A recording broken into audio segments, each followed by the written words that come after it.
after 12, and then, I'll just let people in as they come late as well.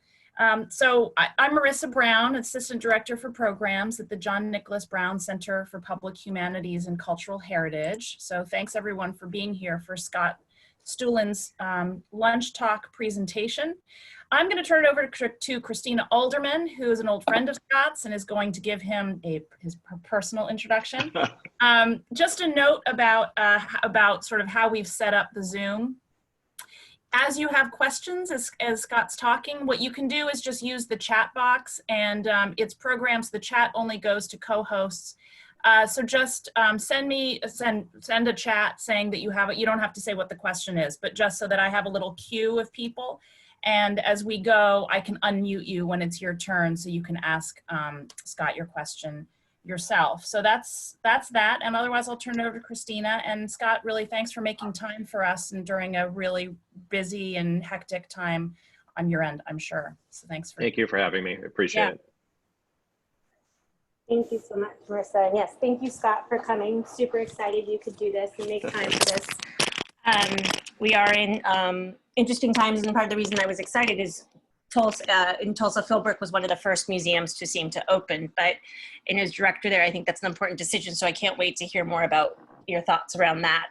But I know Scott from working at the Walker Art Center. We worked there for a fair bit of time. We started around the same time too, and he was project director for mnartist.org there, really helping focus on local artist programming. And also worked as an artist even before starting that time on some family programs with me and my colleagues, and has an MFA is it officially painting or is it sculpture? It's painting and drawing. My undergrad's in sculpture, my master's is in painting and drawing. You get both. Went to both the University of Eau Claire and the University of Minnesota. After the time at the Walker, Scott went on to work at the Indianapolis Museum of Art, where he was director of audience experience and performance. And then eventually now at Tulsa, where he's director of the Philbrook Museum. And those are great things you can read on LinkedIn, but one of my favorite things is to talk about people's programming and projects, because I think it reveals so much about style, and I hope you talk about some of these things in person. At the Walker, some of my favorite programs you did were Drawing Club, which was an informal session where we would just sit around together with artists and make art, and the idea was no artwork was ever finished until somebody declared it finished, and we would just keep working on the same artwork sometimes for weeks and weeks on end, trading them and playing with them. Scott's probably most popular project is the Internet Cat Video Film Festival, which went on for several years, and luckily I got to meet both Grumpy Cat and Little Bub because of may their souls rest in peace now, unfortunately. And Scott and I also did a really fun project that was about live action role playing together in the Minneapolis Sculpture Garden, where we had a lot of artists come and create projects for families to do. And Scott was the leader of Battle School, where he would train people to go out and fight trolls and other beasts that were living in the garden that day. Some of the projects that he's done at Philbrook that have really inspired me is most recently the Pen Pals with cats. That is so, again, cats, a reoccurring theme. The Princess Bride movie where he turned somebody's wedding that was a reenactment of the Princess Bride into a live program for people to come and experience, as well as the swearing in of new citizens at the museum. So ranging from both fun and playful, but to very deeply meaningful. And I think that's something I've always appreciated about your work, Scott, is it's fun, but it also has a lot of heart. So I'm excited to see what you share with everybody, and we'll learn from you. Thanks, Scott. Thank you, Christina. I really appreciate that. It's fun going back to that. That's a perfect setup. And I think a lot of what I'm trying to talk about today is kind of that balance between some of the really heavy and serious things we need to talk about and making things accessible and playful. And I hope that's something that's kind of carried through all of my work from back as an artist up until present. So I titled this, I'll just kind of jump right in. I'm gonna give you a brief little synopsis of what Philbrook is, and then we'll kind of jump into the moment. And in thinking about this presentation, it's so hard to kind of separate things. So I'm going to kind of cover what's happening right now, and it's going to encompass quite a few different things in doing that. But it's hard to kind of separate. And I will say I've sat down to write this presentation about 3 different times and then thrown it all out because everything seemed irrelevant 2 weeks later. So it's like, I think that speaks a lot about the moment that we're in here too. And I appreciate that everybody's very casual now, and I can be in my office and not wear shoes and do presentations like this, which is kind of great. It's a whole different world that we're in. And I hope that I don't have to wear a suit again for quite some time. So onward. All right, so I'm gonna move forward here in this presentation. So first of all, Philbrook Museum of Art is in Tulsa, Oklahoma. And yes, this is Tulsa, Oklahoma. So Philbrook, it was created and built in 1927, 1928 by Waite and Genevieve Phillips Petroleum. They built this to be their home, and they actually lived here with their kids for only 10 years, and then they gave it to the city to become an art center.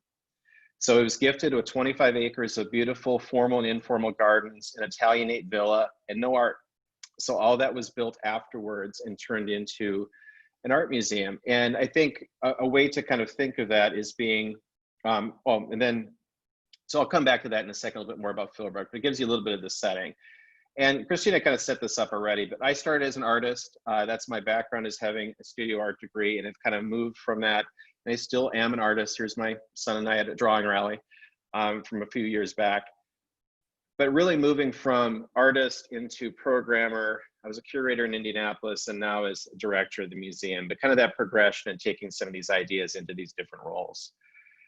So this is the mission of the museum, which we changed at Philbrook. When I came in, we actually reevaluated the mission. And the mission before, believe it or not, didn't have art or gardens actually even in the mission. So we wanted something simple. And we did this actually as our staff kind of coming up with this mission statement. And the directive I gave them is it needs to fit on a t-shirt. So we came up with to make a creative and connected community through art and gardens. That's really what we're about, to simplify that down, about connecting people, thinking about creativity, and the tools that we have are art and gardens. We also put value statements behind that. So valuing creativity, health and well-being, which is a big part, and I'll talk a lot about that as we go into the kind of this moment, being relevant to our community and making sure that we're sustainable for generations to come. So when I really simplify this down, how can we be incredibly welcoming? Our first tenet of our new strategic plan is to be the most inclusive and welcoming institution in Oklahoma. That's what we're really striving to be smart, have smart programming that is a whole variety of things that we can approach, and to be fun. And all those things can happen simultaneously. They're not mutually exclusive, and they are actually the best at times when they can come together. And I know seeing a crowd like this feels foreign right now. It feels foreign to me to think about having this many people this close together, and hopefully someday we can come to this again. I will share, we are partnering right now with the drive-in movie theater in town to move our movie theater with them in partnership. And we're doing Harry Potter here next week, and we sold out 1,500 cars for that program in 2 days. So people do want to come out and do things. They just want to do it in safety, of course. So for Philbrook, when I came in, it's really, the museum had been heading in the direction of being more connected to the community, but I think it only just kind of started down that path, and we really wanted to accelerate that. So that means bringing in different types of exhibitions, different types of things, and kind of getting rid of this kind of feeling of almost a country club, where it was kind of for the wealthy and the elite of this kind of, rich person's home in a rich part of town. And how do we kind of defeat some of those things? One of the first things I did is we lifted all the restrictions in the gardens for picnicking and bringing in things there and walking on the grass and all these kind of ridiculous rules. We just got rid of them all, went and bought a bunch of picnic tables from Lowe's and painted the top of them with chalkboard paint, put chalk out and put them on the front lawn and put them in the gardens, and basically a message like, this is a place that's casual. You can come and be here, come and stay a while, and it's really for everybody. This is an installation. We started doing contemporary installations in our entryway. This is a piece by Hot Tea that's all yarn actually hanging from the ceiling. Or having different types of contemporary exhibitions. This is Anila Aga, an installation that of hers that we had last winter. or even thinking about exhibitions in a really different way. This is a show where I actually curated our curators, and we did a show from our collection where we showed 400 pieces that had never been out of storage. And we talked about why, and really transparently, because some are bad, some are in horrible condition, some are really bad curatorial taste at the time. A lot of them don't fit the collection at all. Some of them came as gifts with other pieces, and that's why we have them. But we talked about all these things that museums rarely do. And then we invited the audience to help us curate. And we also did a lot of research during this show where we did things like x-ray some of our Egyptian collection and found out that several of our bird mummies don't have birds in them. They're full of corn. So there's things that we kind of shared a bunch of this research that we're always doing. I think a more interesting part of this too is we actually took some of our Native American artifacts that we have in the collection, and we're working with the tribe of whether or not we should even have these in our collection, and ended up kind of repatriating some of those, but we revealed that whole process to the audience as we went through it. Also different types of programs, these kind of interesting juxtapositions. We did a show with Cheech Marin with his Chicano art collection and had a lowrider picnic out front on the front lawn. We had 1,200 people there with their cars and having a picnic out front. Again, the juxtaposition of this kind of home with this was pretty awesome. And then just reimagining programs. Christina kind of hinted at this. When I came in, the film programs we did in the summer were averaging about 600 to 700 people in total for 6 films for the whole summer. Now, prior to COVID, we were averaging about 8,000 people for those films. And part of why is we turn them into events, and these kind of like, the film is less important because it's a lot of things people have seen many times, but turning into more of an experience. So mentioned the Princess Bride, this is the Princess Bride wedding. So we gave a real wedding, which are expensive at the museum, away to a couple, but they had to do it in character from the film. They got to invite 30 guests, and then we had 1,400 strangers there for their wedding. We found a priest to do it in character, but this is really their wedding. And we had Fred Savage to actually Skype in and do an introduction for them, for all of it too. And they come back each year and celebrate the anniversary now at the museum, which is great. So it's a really simple way of taking something and making it kind of unusual. It's also things like, you know, how do we take our little pond out here and turn it into the world's shortest canoe ride? Or going out and doing night tours of the garden with our horticulturists and finding the different kind of wildlife that exists out there, but also seeing some of the plants which do change at night, and just taking that and doing it a slightly different way. Or taking our outdoor space, and we showed Moonrise Kingdom and let people camp overnight in the garden, something that I think we probably never have done in the past, but taking these resources that we have and just using them. And sometimes it's just giving permission. Sometimes it's super simple, like getting a bunch of plastic sheeting and making a giant slip and slide down one of the hills in the formal garden. So then COVID hit.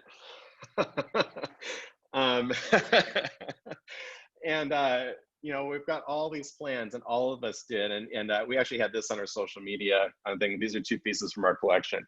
But just really thinking about kind of the challenges and all the things that we had planned that instantly went out the door. And so there's 2 different ways to approach this, of course. There's one is that you kind of hunker down and hope that all just passes over and you go back to the way it was in February, or you adapt.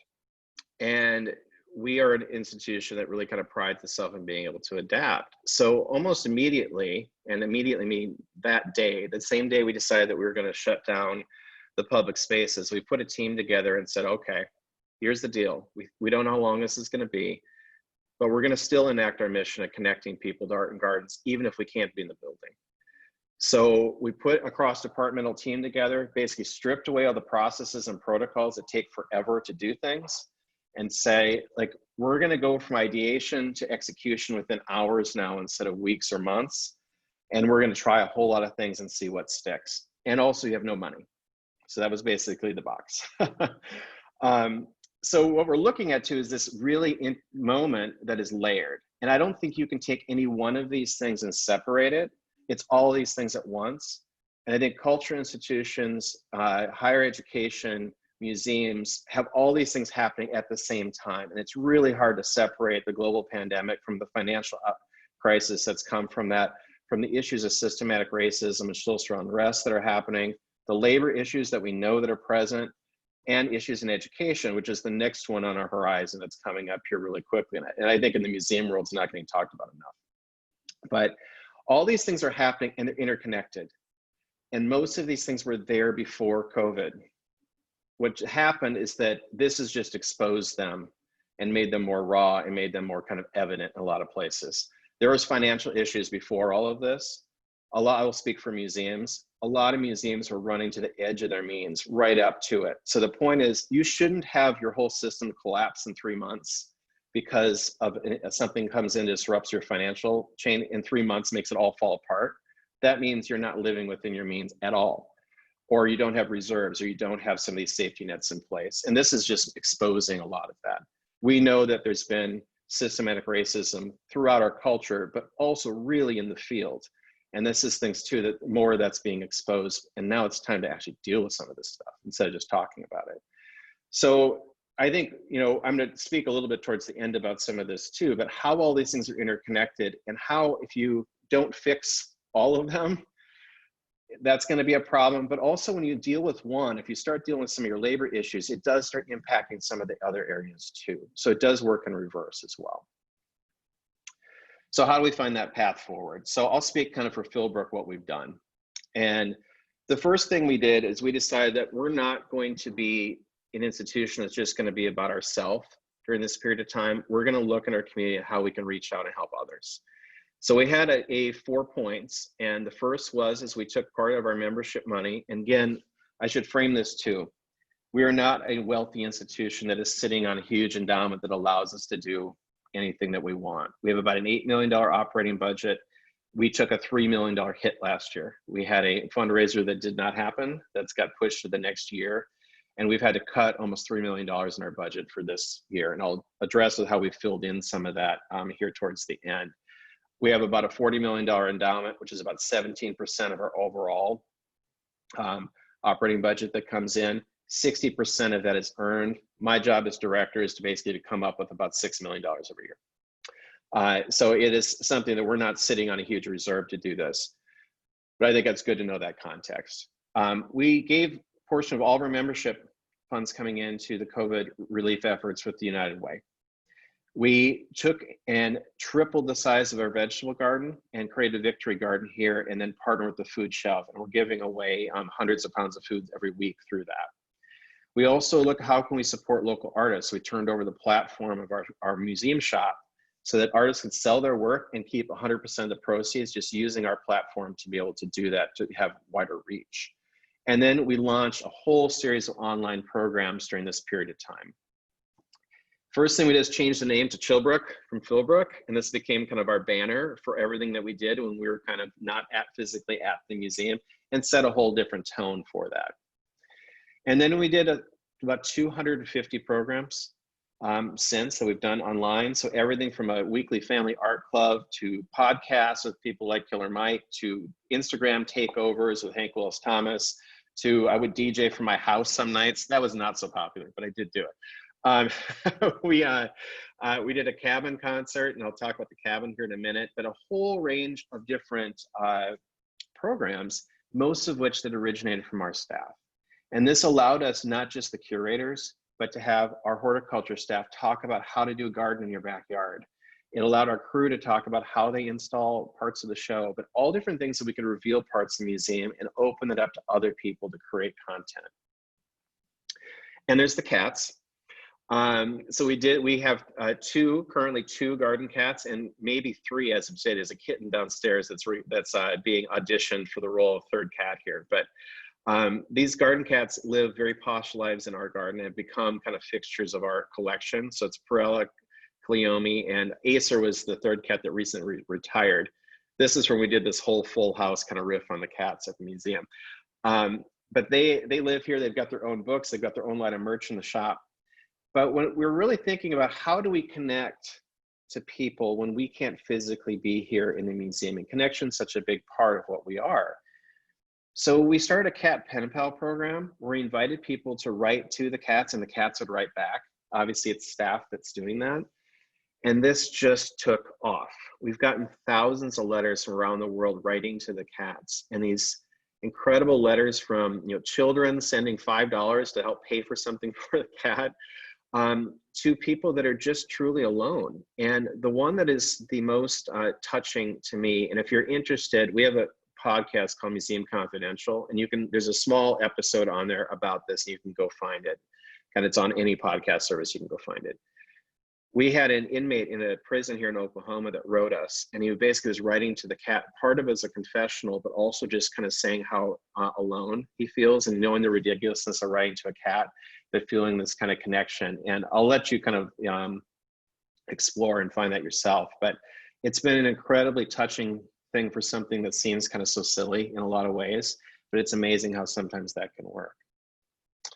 This is the Victory Garden. So we took and expanded out from this. I'll share with Christina, Chris Collimeyer, a friend of ours, an artist. I bought this geodesic dome off of him from Craigslist in LA, and he brought it out and assembled it in our garden. It's our outdoor classroom. We have vines that grow all over the top of it, and it becomes a space for us out there. But we expanded this vegetable garden, which had been producing vegetables for the food shelf and for our restaurant. But when that shut down, we tripled the size of it and moved completely towards just doing food for the food shelf. So we've had groups out there harvesting every week for this, including staff that have been coming out and volunteering and helping, staff across all departments, and it's been kind of a nice reprieve. We've also worked with a brewery here to create beer actually from some of the things that we're growing out there. And this is the log cabin I'll get to in a second, it's part of our property. We have urban beekeepers that have a beehive here. So we produce honey that we actually sell in our shop. And here's a little bit of the harvest that's come in so far this year. We also had to put in some new safety protocols, of course. So this is the thing as we reopen, is thinking about all the things we needed to add. We built this shack here on the left, which is our garden entrance. So we're just open the gardens as a separate entrance that has a plexiglass window. People are asked to just do touchless tickets. So they hold their phone up or their ticket and it's scanned through the Plex. So it protects our staff that is working in those sites. And this is our front desk, which again has those same protocols up. We put those safety protocols throughout the museum, both interior and exterior, and we're requiring masks. And in Oklahoma, we did this several weeks ago. Tulsa actually last week passed a mask mandate. So we do have it mandated in the city now, but it wasn't always that way. But we were kind of a leader in pushing that to the forefront, both from a staff standpoint and from our guests. And in order to do that, and I feel really strongly about this, and not putting our frontline staff in a position of enforcing that, we've had leadership, including myself and my senior leaders, that have been working a table out in front of the museum throughout all of this time, both in the gardens and when we've had parts of the museum open, that are greeting guests, reminding them of the mask policy, handing out masks if necessary, and having those conversations on the outside of the museum before people even get to our front desk staff. And that's gone a long way to help greet people, but also a long way of protecting our staff that aren't dealing with anybody that may have an issue with that. I will say that we've had almost 100% compliance and really haven't had a huge issue at the museum, which has been good. We also thought about, if we're going to just have the gardens open, how do we enhance that in some simple ways? So we engaged a bunch of local artists to do a tiny door scavenger hunt. So we built these tiny little fairy doors throughout and had a guide so people could come and find them. So we had a bunch of contemporary artists who are making these doors to kind of help people move around the gardens. We also did some really simple things like putting swings up. So these swings are up through the space that people could use and participate in as they came out to the garden. And then we did something even simpler. It's hot, it's 100 degrees in Tulsa today, is that we just turn the sprinklers on at certain periods of time and kind of publicize that, and then let kids come out and run through the sprinklers and these big lawns out in the space, but ways again that we can use that space for the public. And it's gone incredibly well. It's been very smooth, both outdoor space, and we have one gallery that's open currently. We are going to go back to just gardens as we're reinstalling the interior spaces. More of the, I know a lot of you are probably interested in kind of the historic home. The home is really difficult because of the tight confines of the space. There's a lot of dead ends and things that are harder for us to navigate. Also, cleaning those spaces takes a different type of care. So we're going to be opening that in September. We're kind of working up to it and putting some different processes in place. And that's assuming, again, that things continue. In Tulsa right now, we're in an upward spike. So everything's kind of with an asterisk next to it at this point. But We also have some assets out in the garden that we've been utilizing. This is a project that I helped curate when I came on by an artist from Minnesota that both Christine and I know, Karl Unnasch. This is a log cabin that he brought down. He bought it from an antique dealer in northern Wisconsin as just a pile of sticks with numbers on it. It was missing a lot of pieces. Built it on his lawn up in Minnesota, and then moved it down piece by piece to Tulsa, and we built this log cabin. Now, there was originally in the plot of Philbrook, there was a log cabin that was supposed to be built near this that was never realized, and we were kind of like realizing that 90 years later. The key is that it has recycled glass, stained glass windows, and all the chinking between the logs is actually resin and t-shirts. So it creates that glowing effect that you're seeing there. And this is the interior of it. So it's this beautiful little kind of chapel space. It's air conditioned, it's heated, it's open to the public, it has Wi-Fi. So it's an artwork, but it's a space that we use as a programming platform, which feels very fortunate to have something like this right now. And then to be able to use it for things. We have a program called Me Time Monday, where we actually let people come and have a whole museum to themselves on a Monday when we're closed. This is a couple that wanted to celebrate their 30th wedding anniversary. So we let them have the museum for their 30th anniversary to come out and use the space, and they're reading poetry in the cabin, for example. And a lot of this is balance. So what I'm talking about here is a lot of things that are a little bit more playful, a little bit more light. That doesn't mean that we don't deal with serious things, which I'll talk about here in a moment. What I also think is right now is we need both of those things. We need to address the things that are happening in our communities and also have a place that we can escape from that. I also see that the need for a mental health for people, as we've been kind of under quarantine, and thinking for both families and kids and people of all ages, need a place that can get out, they feel safe, which is really important, that we can create a safe space. I've told the curators our blockbuster show for the year is called Safe Space. Means that we got blank walls, but if it feels like a safe space for people to be, we'd have people come. So it's really thinking about how do we get that first, but also thinking about having outdoor space. In our case, we can leverage that to create a space where people can come and kind of recharge themselves and kind of renew, and also just let their kids run if they need to. And that provides a super huge need in our community right now. On the other side of it, though, is that things are much more complex and difficult, and there's a lot of things that we need to address. I'm sure some of you probably are maybe aware of Tulsa's really tragic history. Is in 1921, the worst race massacre in the United States occurred in Tulsa, where Black Wall Street was burned to the ground. And this is something that was not widely taught even in Oklahoma until about 15 years ago. And I wasn't really aware of this until I even moved here. And now with more attention, and there's a lot of attention on Tulsa a few weeks ago with when Trump was here at Juneteenth, more people are becoming aware of this, and the Watchmen HBO show and several of those things that are kind of been trying to educate more about this. The centennial is coming up next year, which is a big deal here. And finally, the city is dealing with that history. So our mayor right now has been pushing to fund looking at some of the mass grave sites, some things that have never truly been investigated, and that work is happening right now. And that's only a couple miles here from the museum. And how are we able to be able to respond to this as the institution? So this is actually from Juneteenth here. This was during the same time the Trump rally was happening. Black Wall Street, where you saw before where this kind of happened, is where that mural was painted kind of down that street during Juneteenth. And this is going to be a really interesting year coming up, because not only have we been dealing with a lot of this as a community and also as a museum leading up to this, but there'll be a lot of national attention in the coming year, as there should be, on what's happening. There's a new museum that's actually being built right in Greenwood, kind of kitty corner from where this mural is right now, that's going to be about the race massacre itself. And as a museum, we are doing several things. So one is that we're committing to the next 5 years, the majority of the acquisitions into our collection are going to be artists of color, focusing mostly on Black artists and Native artists. And that's going to be a commitment that we're making. We have a pretty robust collection on the Native side. We need to do more work on diversifying in some other areas, but that's going to be the focus here really for the next 5 years. And then we also are working on an exhibition called From the Limitations of Now. These are a couple of pieces that will be in that show. But that is going to be focusing on the race massacre itself, how artists have responded both here in Tulsa and nationally, and then what is that path forward in having those conversations.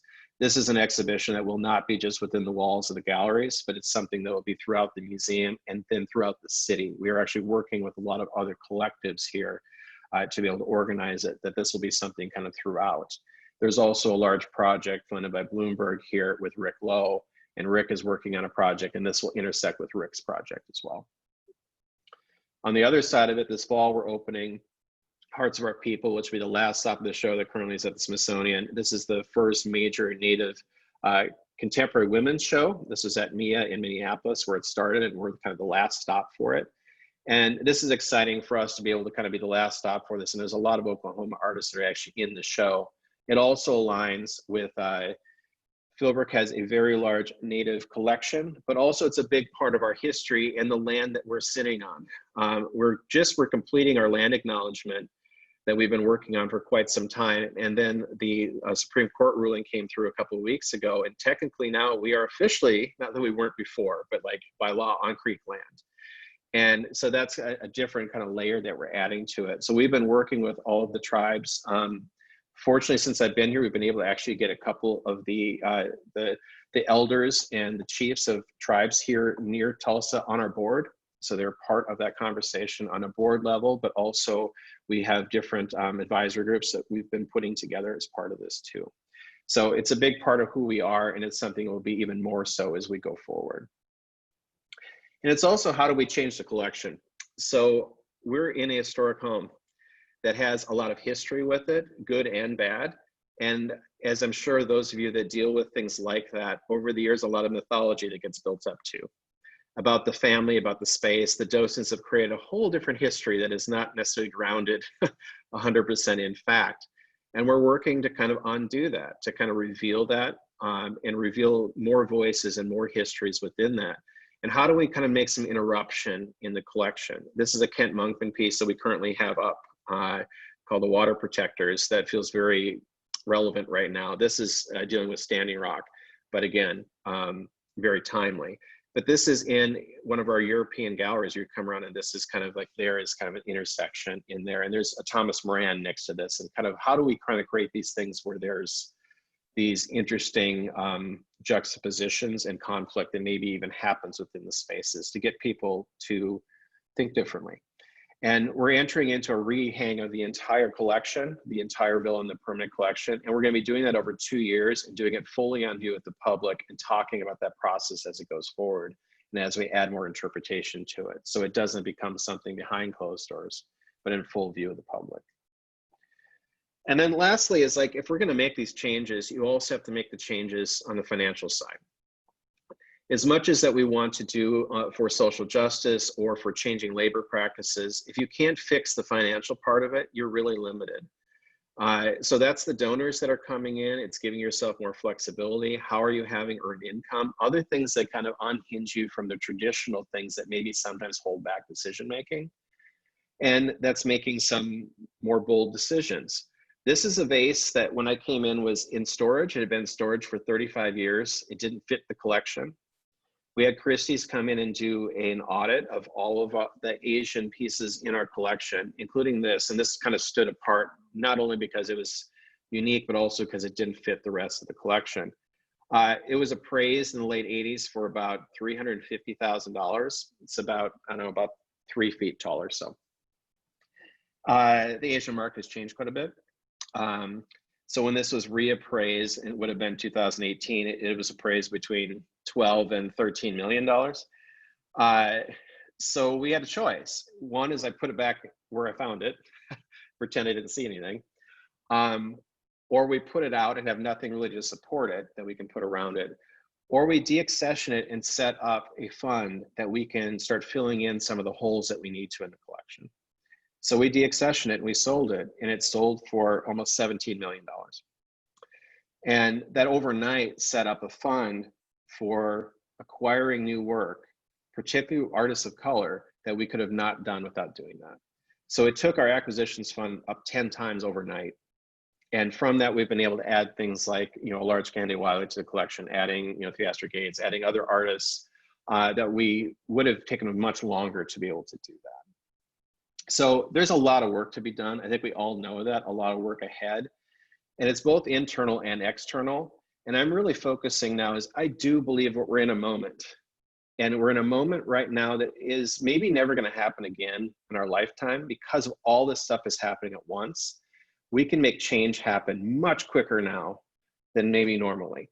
So things that maybe take 10 years to get there, I truly believe we can have happen in a couple of months now if the will is there to push it, because a lot of the resistance is gone.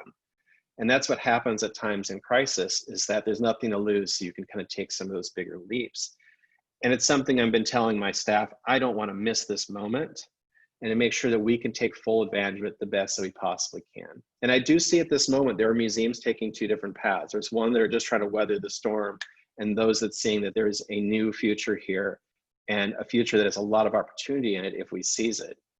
So some things that we're working on, and this could be its own other talk, and maybe that's for the future when we start putting some of these in place, but it's to build a right-sized museum and be resilient. So we're actually downscaling our budget about 20%, and we're gonna stay there for a while. The idea is that if there's other waves that happen, other things that happen in the future, I wanna make sure we don't have to lay anybody off. I wanna make sure that we can keep doing the program we're doing and be able to weather those bumps in the road. It's also, we're consolidating positions to create more full-time benefited positions for our staff. That also means cross-training staff. We're about a medium-sized museum with about 100 staff members. We're going to be shifting positions so that our guest experience, security, and our gallery attendants are actually the same position. They're all cross-trained amongst each other, can operate the same things, and then we can offer full-time benefited positions and train them differently, as an example. We're installing anti-racism policies and practices, some of which were there, but enhancing that, and like everybody is right now, is how do we really truly examine that, do the audits that we need to do. We're going through a DEI audit right now with the staff and the board, and how do we put more of those practices in place? And a lot of it is, how do we make room for that step back and look at our hiring, promotion, and training as well. We're working with staff to look at childcare. It's going to be a huge problem coming up this fall. And how are we able to work with staff to make something happen there? And also, how do we use our space and offer it to schools to be an outdoor classroom here at the museum, as an example? Obviously, a lot of listening to our staff, the community. I spoke about kind of supporting mental health, but it's also about sharing the platform. Like I said, we've got space. How do we look at our performing arts organization and say, we've got space, come use it? Go to a school and say, we've got space, come and use that. How do we be generous with what we have, particularly in this moment? And last, and I think this is a really important one, as a field, we need to change the metrics for success. Part of how we got in this trouble is the metric for, if you look at most directors' bios, you know what it's about? How much square footage did you add? How many objects did you add to the collection? And what major donors did you add, you know, to the piece? It's about more. Donors drive that. A lot of foundations have driven that in the past. You can't get support for an existing program. It has to be a new one. So you keep building and building and building more to the point of which you're on the edge of your capacity. So I think we need to look at, what are those metrics for success? Is it about being meaningful to our community? Is it about community impact instead of just raw attendance numbers, for example?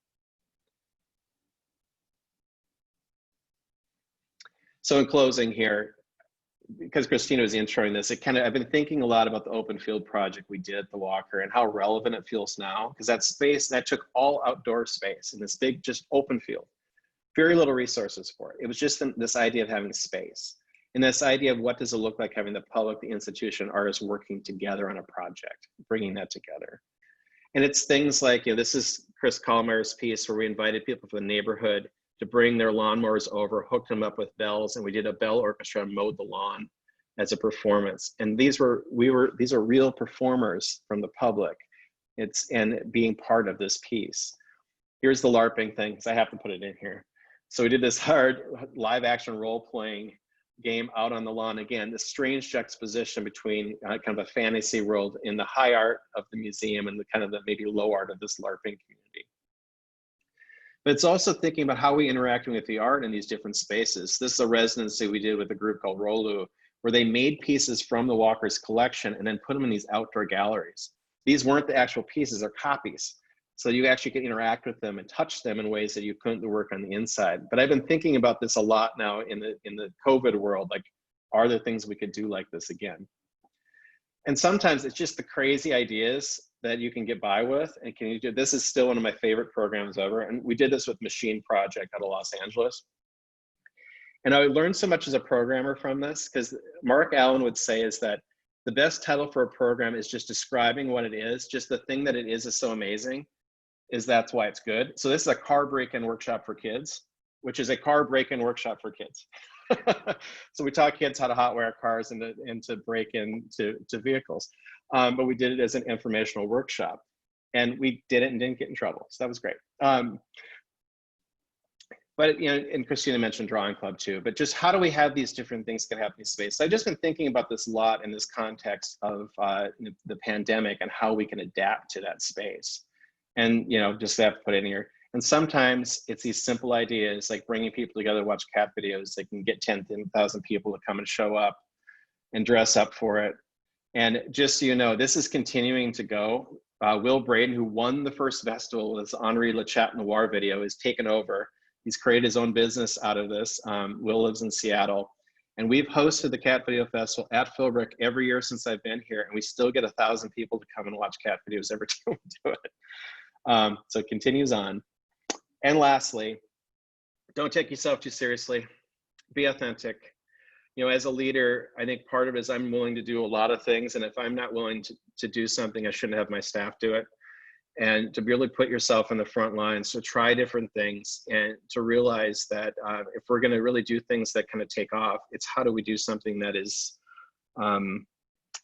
unexpected and unique. And to do that, we need to take risks and be able to experiment and open ourselves up to that. This is my son hugging a tree. All right. So with that, I'm happy to take any questions that you may have.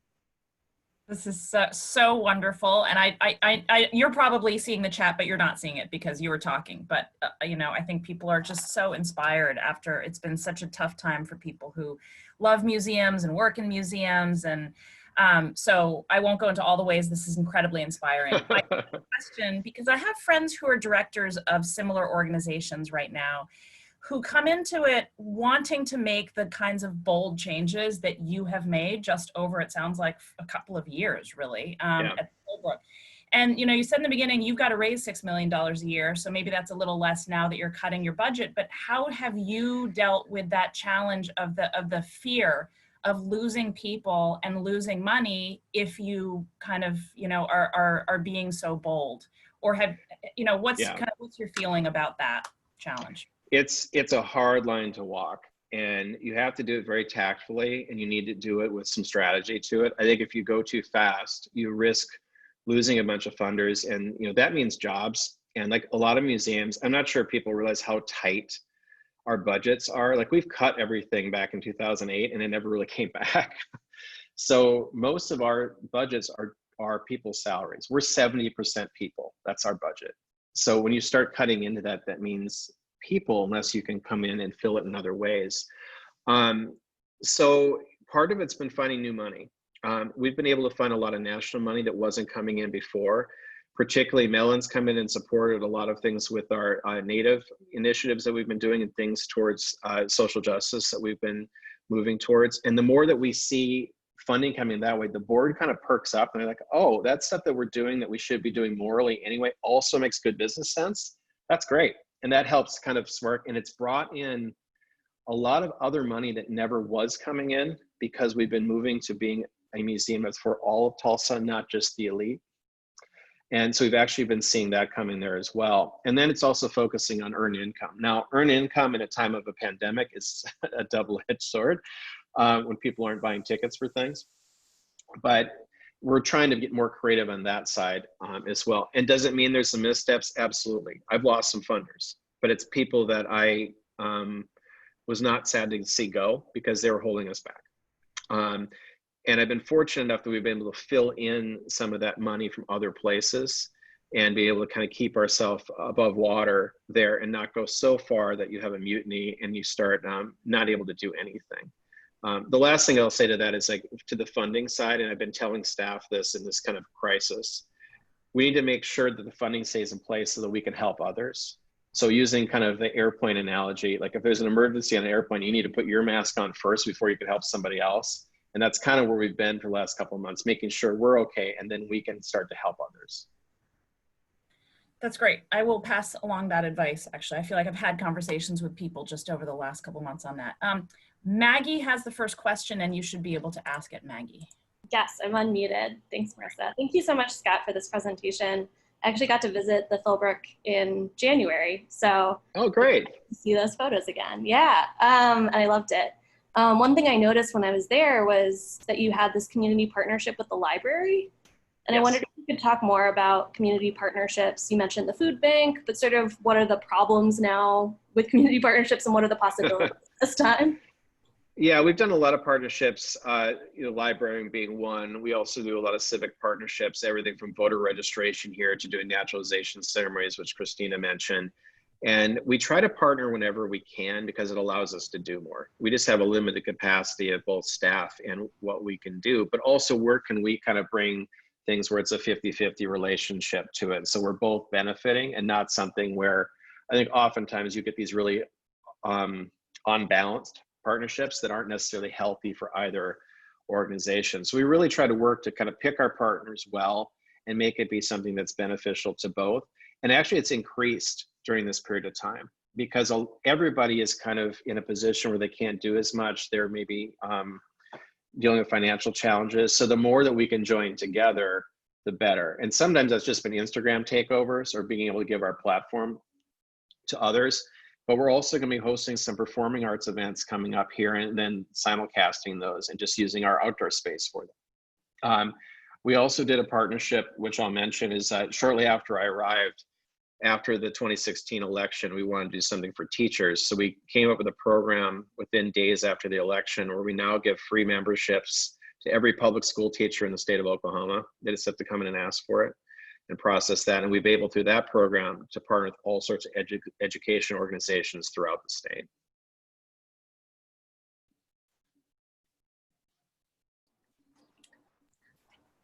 Thank you, Scott. I have a question for you. You Sure. talked about one of these things that I find really tricky and sticky is this idea of filling in gaps in the collection versus like reinforcing existing narratives. And so how do you create a distinction between those two? If there is a distinction for you, can you just help me unpack those terms in your head? Sure.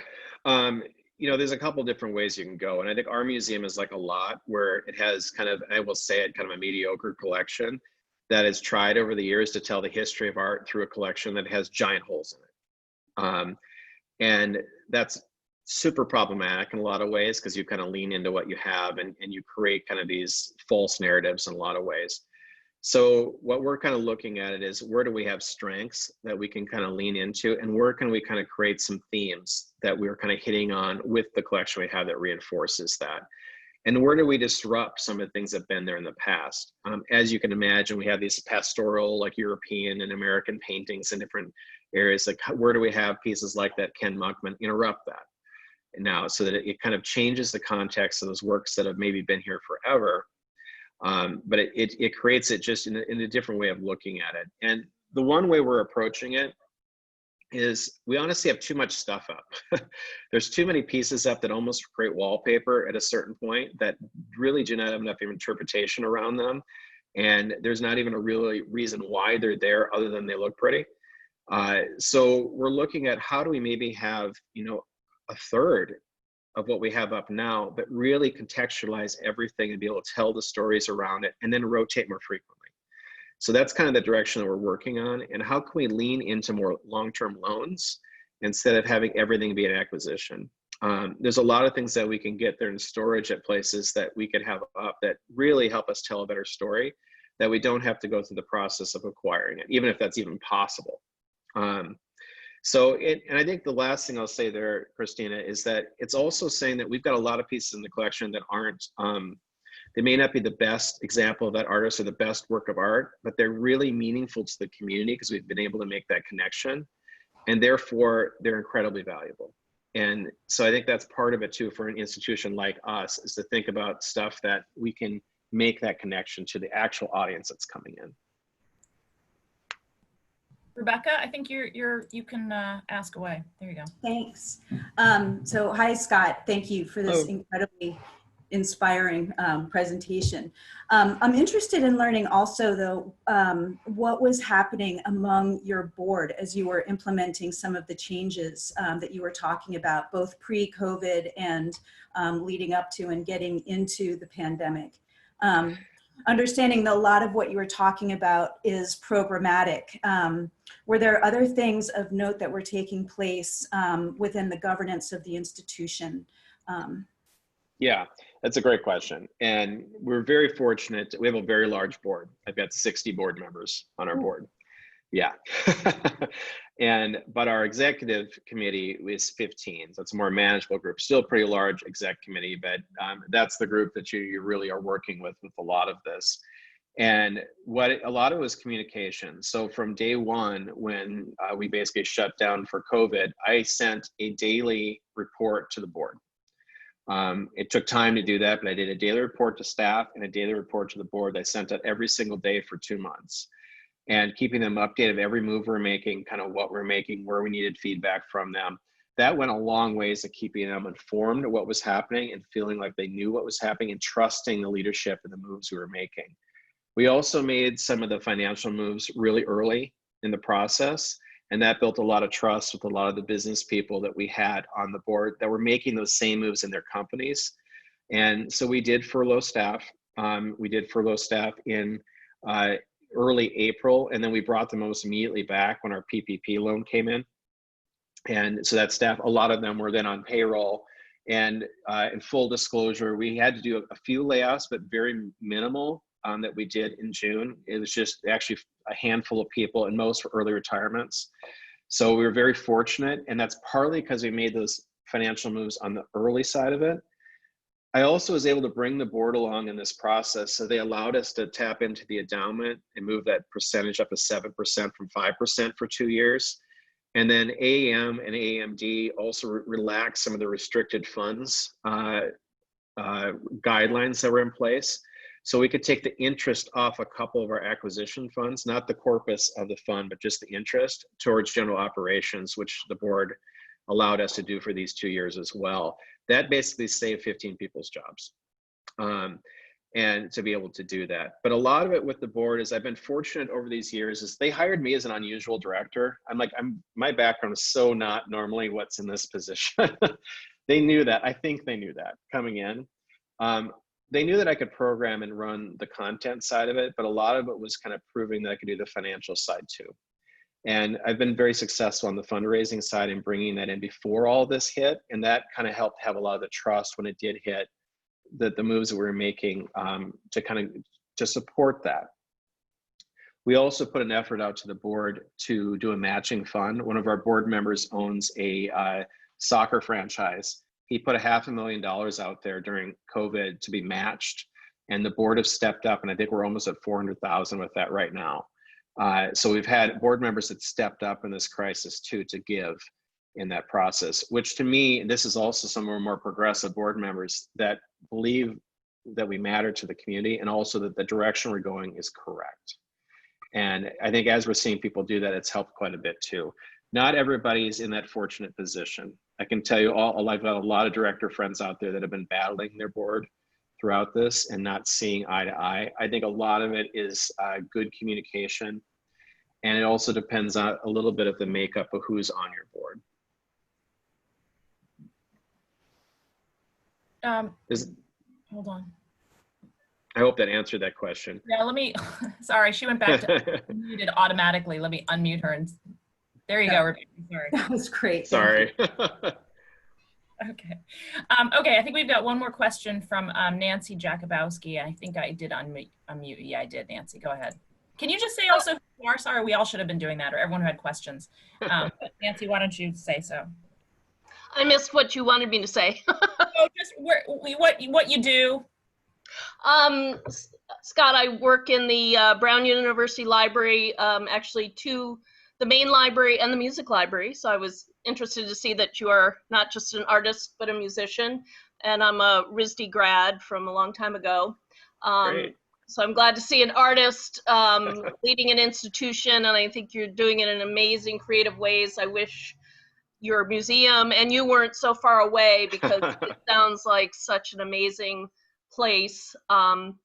I don't know much about Tulsa, or a little bit about Oklahoma, so I'm not sure the demographics, and you talk a lot about community. And it sounds like you're doing a lot of outreach, but given, you know, the idea of museums of these places of, you know, you even said wealthy, you know, white folks, it's this huge house that was, you know, home to a wealthy white family. I don't know where in the city it is in respect to, you know, poor communities, I assume not very near. So how do you bring in, you know, a larger swath of the community and make that museum really a community museum for everyone in these times where we want to be more inclusive? And I would just say for your garden, you know, there's so much movement in the Native communities now to deal with native plants and native agriculture. Do you have any ideas of touching base with those folks and getting, say, a native community garden if you don't have it already? Yeah, I'll maybe work backwards from it. The Native Community Garden, we are actually having some of those conversations. We don't have the firm plans in place yet, but we're hoping to move in that direction. It's a great idea, and I am seeing other places do that successfully, and it's a natural for what we should be doing, you know, here. We're also been working a lot with Native musicians actually to come in and perform during this period of time, and kind of how can we offer some different platforms there going forward. The community question is a really important one. We are in a wealthy neighborhood, as you can imagine here. I mean, multi-million-dollar homes that are kind of around us. And we have a big fence that goes all around the property. It is very intimidating if you've never been here before. It's also very intimidating, particularly if even going to a museum. This neighborhood's intimidating. So we have that first hurdle there. We've been working on ways that we can actually take the fence down and make it be a much more kind of open space as people are approaching, in different ways that we can signal that. But a lot of it is the hard work that needs to actually happen off the campus, out in the community, to making the connections that need to happen, working with different community groups and organizers, working with various partners. And it's work that takes time. And we've been doing that in places, finding ways that we can offer different programs for free admission, different ways that we can get into schools, ways that we can come out and present at various groups, the stuff that all of us have done for years. I think the thing that's actually been some of the most successful for us, one, changing content that people care about, that helps. Getting rid of a lot of the things that feel like I can't bring my kids here because they might touch something. And so dispelling a lot of that and creating different entry points. We do, before COVID, we did a burger night on Friday nights. We weren't open late at night. We added a Friday late night. People would come and buy a $5 hamburger and then go through the galleries or go through the gardens. And, you know, amazingly, suddenly we have a much more diverse audience that's coming in because they feel welcome. And it's some of it's super simple things like that. When we did the lowrider picnic, for example, we had 1,200 people here, of which people were coming up and saying they didn't even know they were allowed to even come in here, which just hurts. It also means the incredible work that you need to do out in those communities. We also had 1,000 people out of the 1,200 going to the galleries. So, and we were able to track, they came back and they started coming to some of our family programs. But the big piece there is we started working with media. So we started working with a lot of like Spanish language media. In that case, we did an Islamic art show last year, and we started working with the Muslim community here more directly, but finding out where the communication is happening within those communities, and then making some really good partners there that can kind of be our advocates and our cheerleaders, and to be able to drive people there. And that's been actually pretty successful because we're starting to finally get the word in places where different audiences are looking for it, and not just through our predominantly white mainstream marketing vehicles that we have out there. We have a long ways to go. And I think we have a lot of work to do yet. And by no means would I say that we've been like, you know, completely successful in any of those efforts, but I think we're heading in the right direction. Thanks. I think one thing that to me is so shocking in some ways is that you guys just seem to roll up your sleeves and get to work the minute all of these challenges happened. Whereas, I don't know, I personally have felt, and I feel like a lot of other people have felt like sort of kicked in the stomach for 8 weeks or so, and only in some ways recently have started thinking about how you plan for the future, how you plan programs for the coming year. So this is really inspiring at this moment, but it's also amazing that your leadership and your team just, went to sleep one night, woke up the next morning, and just kind of started doing this thinking the next day. So, I mean, yeah. I appreciate that. I mean, it's not without its bumps, and like we've had it. I cannot tell you how tired I am. I know we all are. It's just like you wake up each day, and we've got a 9-year-old and a 5-year-old too. So, and my wife works, and we've been kind of managing all of this with having kids run through the background of all of our Zoom meetings and so it's, I share the pain that many of you have and all of that, and trying to navigate what school's going to look like here in a few weeks. I mean, there's so many things that are happening, and understanding that's happening with all of your staff as well. And it's real. And I think part of it is, yes, we did jump in, and I think it helped a lot, the morale of staff to feel like we're actively doing something that mattered and feel like we could still contribute. I will say too, is it's helped a lot since we came back and opened, for staff to get back and feel like they're interacting with people. People were just overjoyed that they could come back, that people felt safe. And it just gave people a kind of renewed sense of purpose again. So that's been a little bit of an uplift. I also would say is that I'm taking my first day off since March tomorrow. And my hope is that we're actually going someplace without Wi-Fi, and that I can actually write. Because I want to be able to process some of this stuff we've all been thinking about, and really come up with a little bit more of a comprehensive plan forward for the next 6 months to a year. And knowing that it feels like it keeps changing by the day, but we also need to kind of have a roadmap for my team. And I want to make sure that we're both being really responsive to what's happening, but also having a strategic plan here for the next couple of years to come too. Well, thanks for sharing this. I just know it has left everyone on this call really inspired about, what we all are trying to do and hoping to do, and to hear you talk through it is incredibly helpful. So thank you for sharing it. And thanks for the hard work that you're doing, because it's really sounds like, it's great for us to hear about, but a model within the museum community about how you address these things and how to be brave and take some risks. And, so that's all great stuff for the people to be seeing. So thank you.